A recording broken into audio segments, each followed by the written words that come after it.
What's up, everyone? Back for another beer review, and today is Wednesday, which of course means it's time for another Western New York Wednesday here on the channel. And the beer I'm reviewing today once again comes from the Thin Man Brewery, and they are out of Buffalo, New York, and this is their Tankard.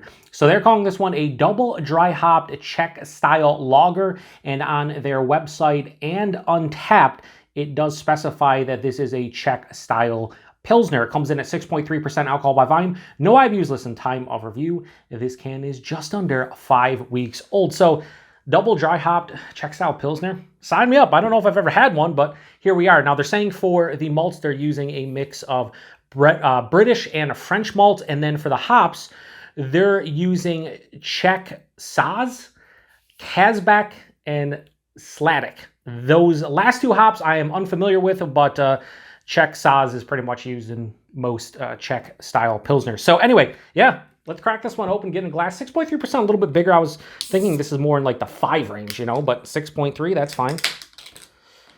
And let's give it a pour here. Now, I wish I had a Tankard. Instead, I have the hashtag proper but improper glass, where we have a Thin Man glass, but it's not a Tankard, so it's one strike against me for this beer. Do something like that for now. Put it over here. I do like the label. Nice, simple. So yeah, that is, I won't say crystal clear. There's a little bit of like I'd say more of a chill haze, but maybe just a little haze in general, but you can see through it a little bit. Decent carbonation, has about a finger and a half of this bright white, creamy looking head. Decent carbonation. Yeah, does that look like a Czech-style Pilsner? Sure. Double dry hopped? I guess. Let's get a nose. Ooh, that's... So, you know, when it comes to Pilsners, for the most part, you don't want them to be super intense and like punching you in the face. You just want some simplicity mixed in with some nice flavors. And this is one of the more intense Pilsners I've ever had in the nose. We get like red apple core, lemon. There's a big floral earthy thing going on. Wow, that smells... This doesn't smell like too style. As far as what I've had, as far as like Czech-style Pilsners going, this is like real intense. That red fruit, that like apple, maybe even like like a pear. More of like an apple though, like an apple core, red apple core. But then there's, again, a floral, earthy, spicy type of hop note. Now, you know, I typically get a big earthy and somewhat spicy from the Saaz, but those other two hops just are imparting different flavors that I'm not accustomed to. Underlying bready, biscuity type of malt tone. Very aromatic. Like this smells great. I would say this, if I could get this as like an air freshener, whether for the car or maybe like a spray bottle for the home, be great. Almost has like a woodsy-esque kind of scent to it.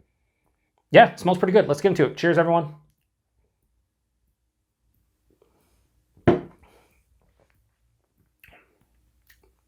That's really nice. And what I like about this is what happens typically with double dry hopping.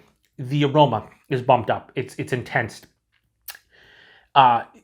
Especially when if you're talking about double dry hopped hop forward beers, like the aroma is just typically great. And then it's a little bit, you know, on the taste, it dials back the overall characteristics of the beer. And that's what's happening here. The nose, very bombastic, punching me in the face. But the taste, it's more muted and mild, but kind of what you want from the style. For 6.3%, this drinks fabulously well. Like, it really nice.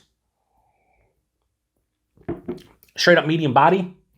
It has a softer carbonation, and which kind of accustomed to when it comes to Czech style versus like German style.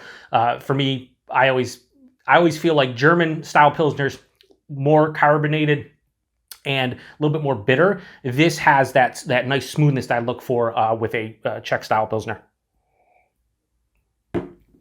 So yeah, it's carbonated. You let it know it's carbonated, but it's not like overly so. It's really smooth on the palate. Again, that body is medium body. The taste, the nose follows over, but it's just dialed back. There's a nice, I would say more of a biscuity, bready type of malt quality. It hits me right at the front of the palate. And it's omnipresent, but it's an underlying kind of character. It just props up the hop character and the rest of the overall characteristics of the beer. Right at the tip of the tongue, red apple core, a little bit of like a lemony, citrus, zesty, pithy thing going on. Middle of the palate is where that earthy, floral, spicy Saaz kind of character hits, and it's really nice.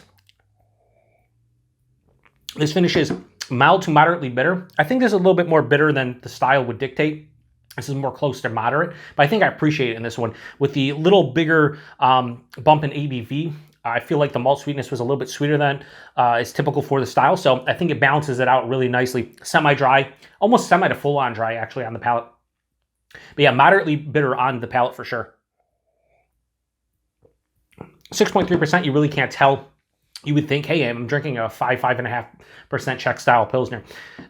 Would I know this is double dry hopped if I was doing it blind? No, I would guess this is some kind of lager if I was doing it blind. Definitely a Pilsner. I don't know if I'd say specifically Czech-style, but that aroma would throw me off because, again, that's something you don't really get in beers like this. I think it's pretty cool, though, honestly. It's kind of like a American twist on this style. And I think they did a pretty good job with it. I'm digging this one. Is it amazing? I don't find this amazing. But here's the thing. I say this about most Pilsners I review on the channel. To me, I'm never going to absolutely love Pilsners. There's a lot of people out there, that's their favorite style. They love drinking Pilsners. Cool. When it comes to like craft lagers or lagers in general, I like Helles. Like Helles lagers to me are just my jam. I love for me, I always find like a huge complex like malt tone, and it's usually a big bready kind of malt character. But I do enjoy these Pilsners. They're not my favorite. I still think they did a really good job with this one. So I'm going to pour the rest into the glass, and then we will do a rating on this one because I've already got something in my head, and I think it's a fair score for what I'm drinking. So I think this is really tasty. I think if you like Czech-style Pilsners and you want to, maybe grab something that has a bit of a twist to it, and you're here in the West New York area, or you get distribution of Thin Man beers. Now, I think this is small. See, so on the can, it's a small batch at the bottom, right? I think that's an indication that this does not get like big distro. I think this might just be in the West New York area, maybe just New York State. So if you have seen this and you're not in Buffalo or Western New York, let me know. I don't know how far this will go. But anyway, Tankard from Thin Man. I have no problems giving this beer a... we'll go high 4 out of 5. We'll go 4.05 out of 5. I think that's fair for what I'm drinking. A very, very good beer. Price point. This was $10 a 4-pack. I picked up a single can. I think it was like $2.69 or something. That's a great. I mean, I've said this before. I've reviewed a lot of like, hype breweries, Pilsners and lagers, Helles lagers and just, Keller beers and this and that. And at the end of the day, if Thin Man can throw this out there for $9.99 a 4-pack here locally, talking $2.50 a can, then other half, what do you like? This should be $10 4-pack too. Like, you should just be able to do that. I know a lot of those breweries just rely on the hype and people will pay it, but like $10 4-pack for something like that should be going. And this is double dry hop too, So I don't know. Anyway, just talking shit like I usually do. Availability, like I said earlier, don't know. I know if you're in the West New York area, you get your hands on it, but I know Thin Man gets crazy distribution. People over in Europe see them now, but I don't think this will make it that far. But if you have seen it again and you're outside of New York State, we'll say, let me know, because I'd be curious to see how far this one made it. So once again, appreciate everybody stopping by for another West New York Wednesday. Next week, I have a fun beer. It's basically a fair-inspired beer for the Erie County Fair here in Buffalo. They typically do a fair beer every year, and this year it's a cream ale, and they say with inspiration of deep-fried foods, whatever that means. So I will be reviewing that one, I think, next week, right? Am I doing that one next week? I think I'm doing that one next week. So be on the lookout for that. That should be fun. Appreciate everybody stopping by for another beer review here on the Beer Patrol. Again, if you've had this one, post in the comment section. Till next week. Cheers.